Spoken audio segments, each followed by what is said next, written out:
Going to do these 3 achievements in this video. The top one is straightforward enough, all you have to do is annex Turkey. The bottom one's pretty straightforward as well, you have to do this focus and on all of the Balkans, it don't matter in which order. For the middle one however, these are the requirements, they have to be at war and capitulated. So they need to be in a faction and you capitulate Turkey while at least one of the majors in that faction is still alive so that Turkey continues to exist and at war and capitulate at the same time. We're going to go communist, so we'll oppose the royal dictatorship. It has these mostly negative effects but we've got to do it. We'll ignore the faction management decisions to begin with, there are lots when we did that focus, but we won't do any that we have to do until we do a focus a bit later on that halves the cost of doing them. We'll get a spy agency and upgrade it 5 times to get 2 spies. This upgrade would be good for what we have in mind, however we don't have enough civs to do it now. I build a land warfare facility, there will come a point later on where we have tons of the generic equipment, so I fancy just building something a bit different to complement that. And we'll just produce this, we do need a lot of guns for some of the crazy stuff we've got in mind, and a bit of support equipment as well. And because of this terrible national spirit, we can't do any 1 division training, it limits us in a million ways. It is truly fucking awful. We also have this bad national spirit and this really bad national spirit, so we get rid of the IMRO and this really bad national spirit. That minus weekly stability is obviously atrocious, however it is nullified by this advisor. But we lessen the negative effects by doing this focus and finally get rid of it by doing this one. So yeah, initially Bulgaria is really fucked.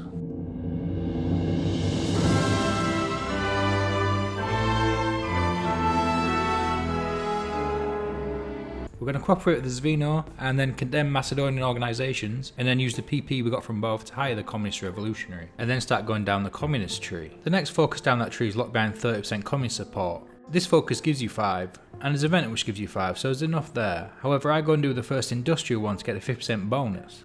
This is a random event that can happen when you hire the communist revolutionary, so there's another 5 there. And I do anti-fascist and anti-democratic raids, which means I have enough communist support to flip communist before I've done the focus before it, which gives you 5% anyway, so there was absolutely no need to do those raids. In order to do the focus, to flip communist, there is a requirement on the loyalty of the broad socialist faction. So you'll have to do a couple of the faction management decisions before you've done the focus that allows you to do them for half the price. So we go to Boris and then flip communist. You want to do the communist focus straight away because that advisor was given weekly stability. He's the leader now, but he doesn't have that trait as leader, so when you impose the game, you lose him as an advisor and you're going to be getting -3 stability a week.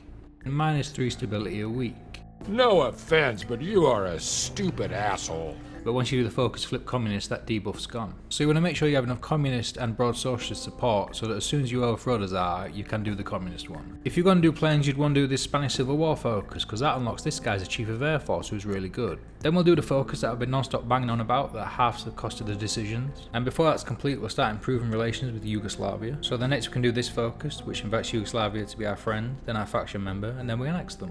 And even if they say no, just ignore from that point out because what you heard was yes. Now that focus is finished, we're going to bolster the Zvino because we can hire their guy as a chief of army. Then we'll work our way down, integrating the factions, apart from the fascists who will destroy, starting with the Zvino because they'll start civil war if you leave it too long. When the Treaty of Perpetual Friendship is done, you want to get some more spies and start the Balkan Federation project. In terms of your future focuses, this one is all negatives, but the 2 beneath it are very good, but there's no point going down there until you meet the requirements to do them. Then there's some cool stuff down the bottom, that gets rid of one of them horrible debuffs. -15% consumer goods is always welcome, and some good combat stats. Organisation is always really good, and attack and defence only on core, but pretty soon all of this is going to be our core. And on our industrial tree, there's a couple of OK ones, and a research lot which is always good, and a couple lots behind having more factories which are honestly quite a hell of a long way off. That top one gives you a few buffs, but the consumer goods are a downside. The second one same again, few buffs but a downside. The bottom one gets rid of all of it and then some, and even more buffs, so it is a very powerful tree to go down. And the other bit of the economic tree is lame. 2-year ahead of time bonus, absolutely amazing. 100% bonus, pretty good. I'm not going to do planes, but this is a really good focus, cheaper and more range. Then you've got an MIO with some upgrades on it here. We're going to get around rearmament, we don't need to do that.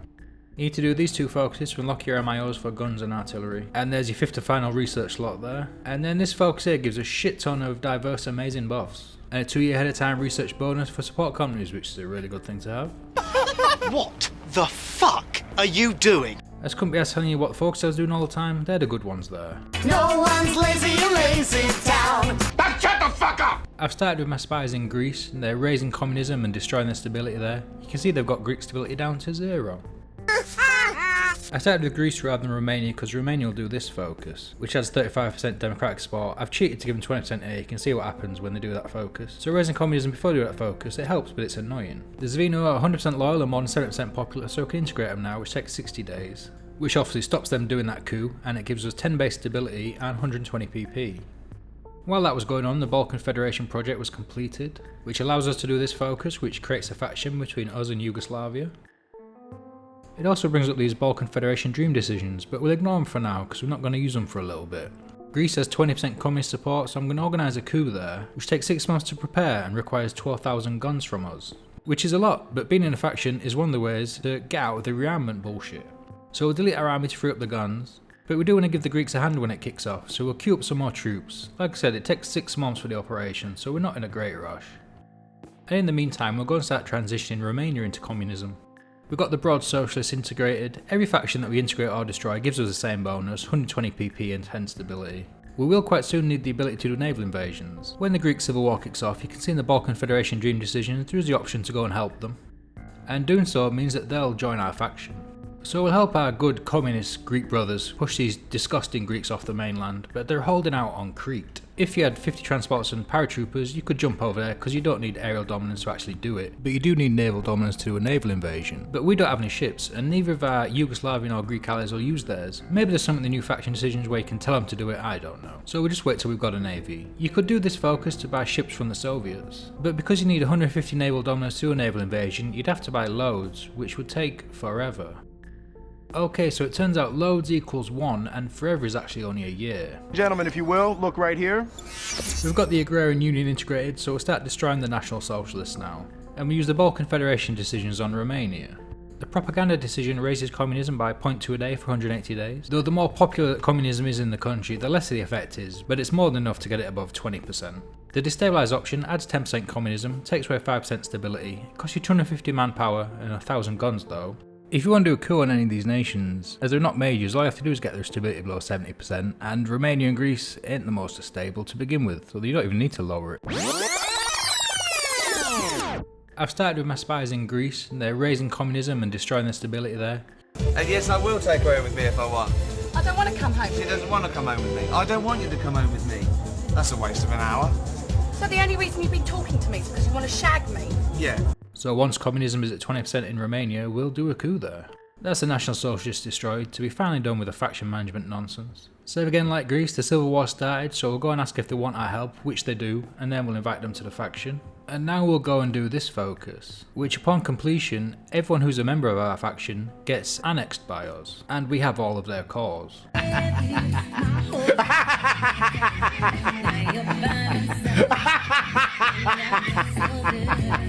Look at all these amazing generals we've got from everyone at our disposal now. And we have a navy now, so we can go and deal with those Greeks that were holding out on Crete. And we use all our former faction mates' terrible divisions to kill Romania.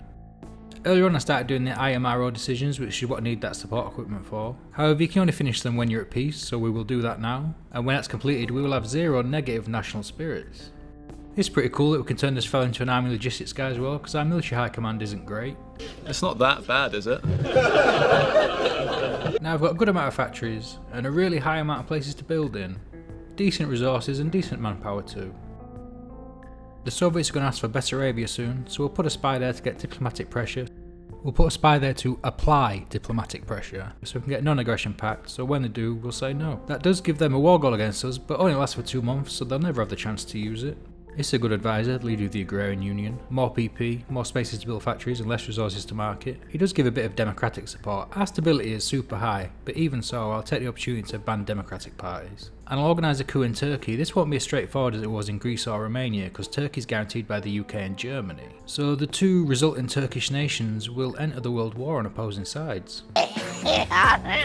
No, my bad, I'm sorry. This achievement we've got to annex Turkey, or at least Istanbul, and I'd really rather not have to go to war with the Allies. So I've timed the coup so it takes place after Barbarossa, so the Communist Turks will join the Comintern instead of the Allies.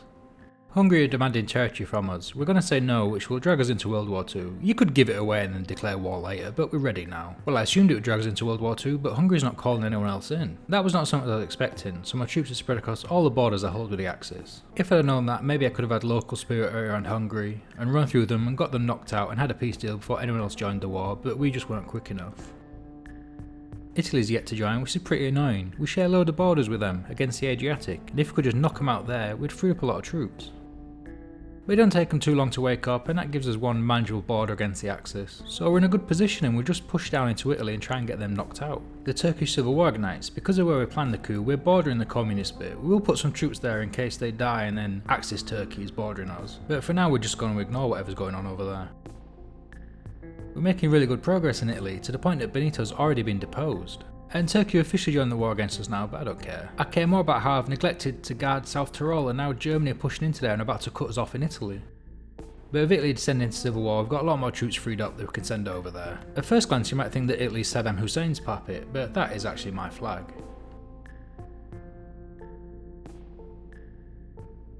I'd really rather not use the Italian troops because obviously they're terrible, but it's really not looking too healthy in the Balkans. I need more people over there.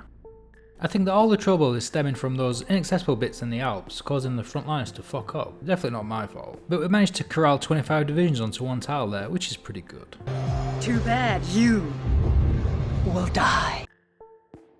What we want in this peace deal is just a few territories in the Balkans, which are really cheap, so I'm not too bothered about our war score, but just getting the Axis killed. We've got more than enough that we could just stop now if we wanted, but I'd rather just get it done. We're admittedly finding it a bit more difficult to push them now, so I'm going to stop the offensive, get some more troops out, and build up the planning bonus. We are Grand Battle Plan, so those extra stats from the extra planning bonus is our main advantage, we may as well use it. And unsurprisingly it works, even if you're not Grand Battle Plan, the planning bonus is very powerful. And just as we start running through them and it's looking like it's on the verge of being all over, it's this bullshit again. Nobody's stopping and walking in there. But we're absolutely racing through Germany now.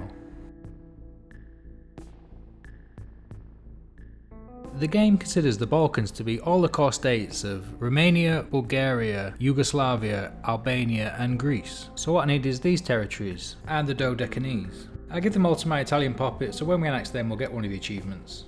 For the Bosporus achievement, what you need is Istanbul, which is in the Socialist Turkish hands, so that's not up for grabs right now. So yeah, we took what we needed, plus more, and made a real fucking mess. I'm scrambling around trying to find a focus to be worth doing. I'm thinking, oh, there's only shitty ones left. Then I notice, it's September 1942, we're over 6.5 years into the game. But I'm just getting to this point now, it's really, really good. Huh? Oh, come on! You gotta admit this is cool! Oh, apparently not everyone agrees. So we'll get Italians to get that achievement. Also gives us access to a lot of steel, which is a resource we were lacking. Alternatively, you could just import the steel from them really cheaply. It does raise their autonomy, but not much.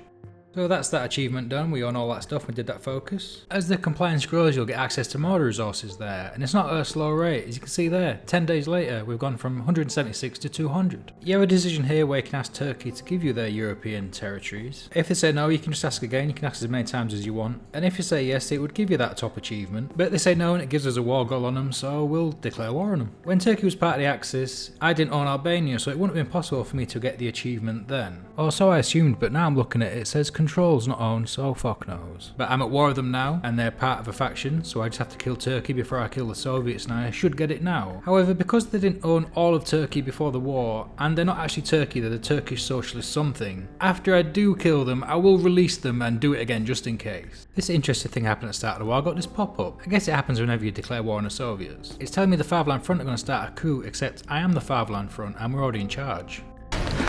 What the fuck is going on here? Possibly it's because I never did this. It does say it will give you the Fatherland Front event when you do that focus. However, I never bothered doing that focus because plus 15% communism, and more communism when you integrate the Zvino and the Agrarian Union, means jack fucking shit when you end up 100% communist anyway. They said there was 400 days until whatever happens, which I'm pretty sure will not happen, so the game will be over by then anyway. We're absolutely running through the satellite states, which is why the casualty is so bad for them, because we're encircling and killing a hell of a lot of people. It does take me quite a long while, however, to realise that Poland is re-establishing itself. I don't know if it was a naval invasion or I just forgot something up there in Gdynia.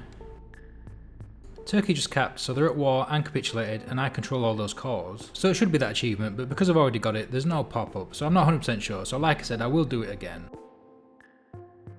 We've got some crazy ratio against the Soviets there. We're the only ones in the peace deal, we will just take the lot, but we only actually need Istanbul for that achievement there. I think we've got all 3 achievements, but just to be sure, I'll release Turkey, push them to join a faction and kill them again. The only factions left apart from me are the Chinese United Front and the Allies, and China's far away, so Allies it is. So I just run through Turkey and kill them. I thought I put divisions on the Iranian border, but I guess not. It looks like our entire army's about to get cut off and killed. But they're dead, so if it wasn't achievement before, it definitely is now. I was wondering what would happen with that 5-line front, so I let it tick down, and apart from stealing 10 stability off me every year, it did nothing. I tried to push the chances of the coup as high as it would go, and still nothing happened. Which was very disappointed. I wanted to see something really fucking stupid happen. But anyway, we got these by using these. With the Assault Engineer Company and the Flame Tank giving these terrain bonuses, which are really helpful.